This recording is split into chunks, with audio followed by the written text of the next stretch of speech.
दोस्तों, समुद्र मंथन कहानी विष्णु पुराण में दर्ज सबसे प्रसिद्ध कहानियों में से एक है। इसे क्षीर सागर मंथन या अमृत मंथन के रूप में भी जाना जाता है।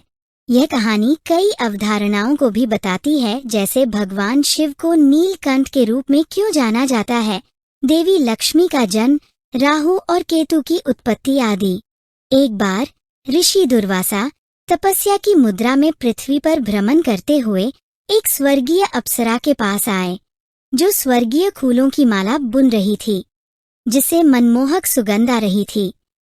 इसकी सुगंध से मोहित होकर और भक्ति के अत्यधिक नशे में होने के कारण ऋषि दुर्वासा ने अप्सरा से उन्हें माला देने के लिए कहा। अप्सरा ने ऋषि के क्रोध को जानकर और ऋषि द्वारा प्राप्त महिमा के प्रति सम्मान करते हुए उन्हें माला अर्पित की। अप्सरा की भेंट से प्रसन्न होकर ऋषि ने अपने गले में माला पहनी और अपनी यात्रा आगे बढ़ाई।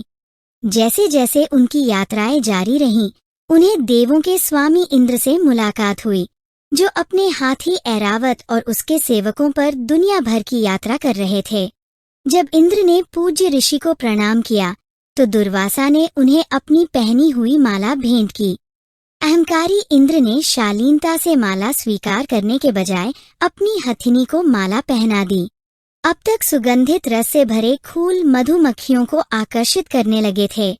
मधुमक्खियों की आवाज और उड़ने से परेशान होकर ऐरावत ने माला को जमीन पर फेंक दिया और उस पर मुहर लगा दी। अपने उपहार के प्रति दिखाए गए अनादर से क्रोधित होकर दुर्वासा ने इंद्र को श्राप दिया, अपने अहंकार के कारण आपने भाग्य धारण करने वाली माला को अपवित्र कर दिया है। इसलिए मैं आपको, सभी देवताओं और देवलोक को अपना भाग्य खोने का श्राप देता हूँ। इंद्र यह समझते हुए उसकी मूर्खता उसके हाथी से नीचे आई और अपने श्राप को याद करने के लिए ऋषि के चरणों में गिर गई। दुर्वासा, जो अभी भी अपमान से क्रोधित थे, शांत नहीं हुए और उनसे कहा, मेरे उपहार और मेरे प्रति आपके अनादर के लिए आप मेरे क्रोध से बच नहीं पाएंगे और आपको बहुत कष्ट सहना पड़ेगा। इंद्र के पहुंचने से पहले ही ऋषि वहां से चले गए। उसे खुश करने की कोशिश करें। जल्द ही श्राप फलित हुआ। देवताओं ने अपनी शक्ति खो दी और देवलोक, जो एक समय समृद्ध था, वह बंजर हो गया। पृथ्वी पर लोगों ने देवताओं की पूजा करना बंद कर दिया, जिससे असुर शक्तिशाली हो गए। अवसर को भांपते हुए बाली के नेतृत्व में असुरों ने सुरों पर युद्ध की घोषणा की और देवलोक पर कब्जा कर लिया और वहां से शासन करना शुरू कर दिया। इंद्र किसी तरह युद्ध से बच गए और भाग्य में अचानक बदलाव से पूरी तरह से व्याकुल हो गए। तब वह समाधान के लिए भगवान ब्रह्मा जी के पास पहुंचे और उन्हें बताया कि उन्हें अपने कार्यों पर कितना पश्चाताप है। ब्रह्मा ने कहा, इंद्र, तुम अक्सर वही गलती करते हो, लेकिन कभी अपनी मूर्खता का एहसास नहीं करते। वर्तमान स्थिति में ये मैं नहीं, बल्कि भगवान विष्णु हैं, जो तुम्हारी मदद कर सकते हैं। इसलिए उनके पास जाओ। इंद्र, हे भगवान, मैं अपने कृत्यों से इतना शर्मिंदा हूँ कि मैं भगवान का सामना करने की हिम्मत नहीं कर पा रहा हूँ। जब हम उनकी सुरक्षा के लिए प्रार्थना करते हैं, तो क्या आप हमारा साथ देने और हमारा नेतृत्व करने के लिए विचारशील होंगे? उनके अनुरोध को सुनकर ब्रह्मा मुस्कुराए और इंद्र की मदद करने के लिए तैयार हो गए। तब भगवान ब्रह्मा के नेतृत्व में सभी देवता ब्रह्मांड के संरक्षक भगवान विष्णु से मदद मांगने के लिए वैकुंठ गए। ब्रह्मा, प्रिय भगवान, मुझे यकीन है कि आप इंद्र द्वारा की गई मूर्खता से अवगत हैं। उनके अहंकार के कारण देवता और देवलोक अब खंडहर हो गए हैं। उनके दूत के रूप में और उनके पश्चाताप को महसूस करते हुए मैं आपसे विनम्रतापूर्वक अनुरोध करता हूँ कि आप इंद्र को बहाल करने में हमारी मदद करें। देवताओं को संतुलित करें और उनकी उचित शक्ति को बहाल करें। इंद्र, प्रिय सर्वशक्तिमान, मैं वास्तव में अपने कार्यों और ऋषि दुर्वासा के साथ जिस तरह का व्यवहार किया, उसके लिए माफी चाहता हूँ। मैं नहीं चाहता कि देवलोक और देवताओं को मेरी गलतियों का खामियाजा भुगतना पड़े। कृपया हमारा मार्गदर्शन करें और मुझे इसे हल करने का तरीका बताएं। भगवान विष्णु ने एक पल के लिए अपनी आंखें बंद कर लीं और कहा, इंद्र, तुमने जो स्थिति पैदा की है उसे हल करने और अपनी ताकत वापस पाने का एकमात्र तरीका असुरों से संपर्क करना है।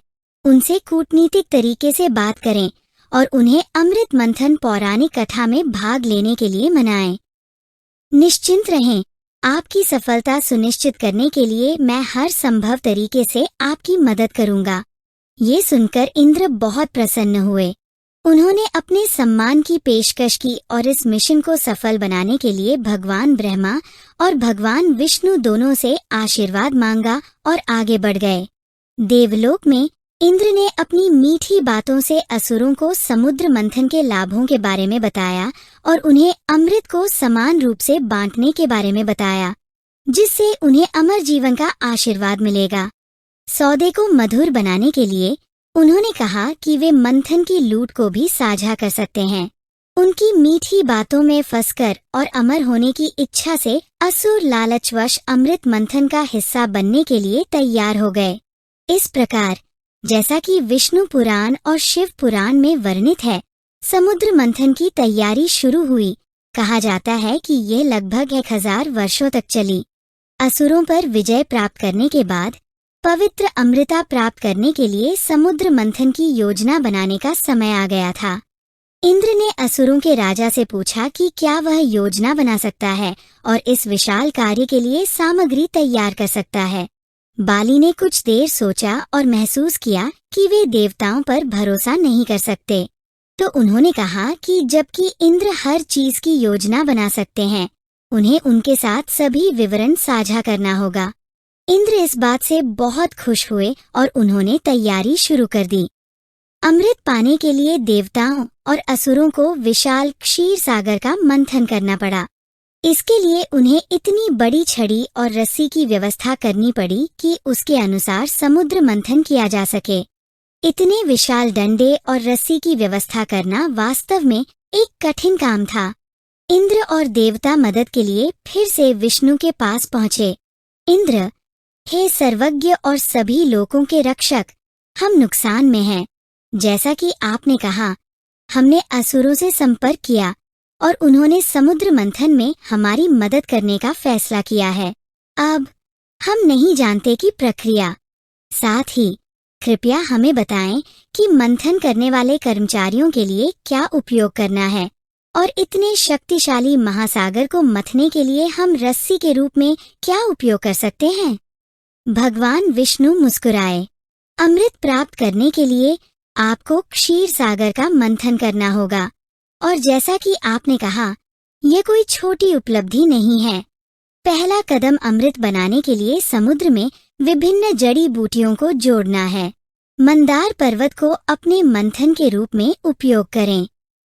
बनाने के लिए कर्मचारी मंथन करते हैं, भगवान महादेव के पास जाते हैं और उनसे अपने गले में निवास करने वाले वासुकी को उधार देने के लिए कहते हैं, जो नागों के राजा भी हैं। वासुकी ही एकमात्र ऐसा व्यक्ति है जो जब तक चाहे तब तक बढ़ सकता है और एक तरफ देवताओं को और दूसरी तरफ असुरों को समायोजित कर सकता है। अन्य इंद्र इस विचार से मंत्रमुग्ध हो गए।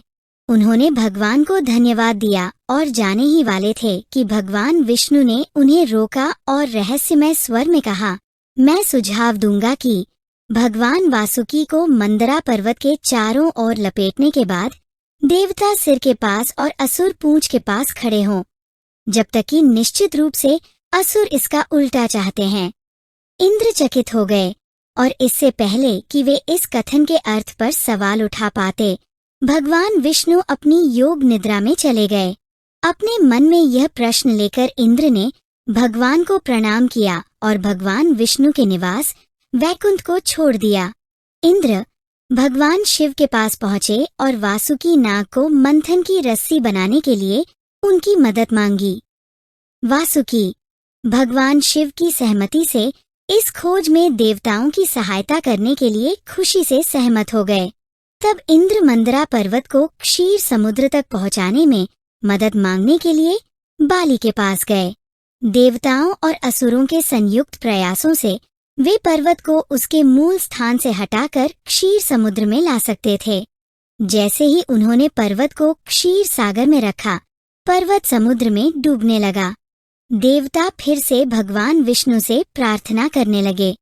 विष्णु ने कूर्म या कछुए का रूप धारण किया और पर्वत को धुरी के रूप में कार्य करते हुए अपनी पीठ पर पर्वत को पकड़ लिया।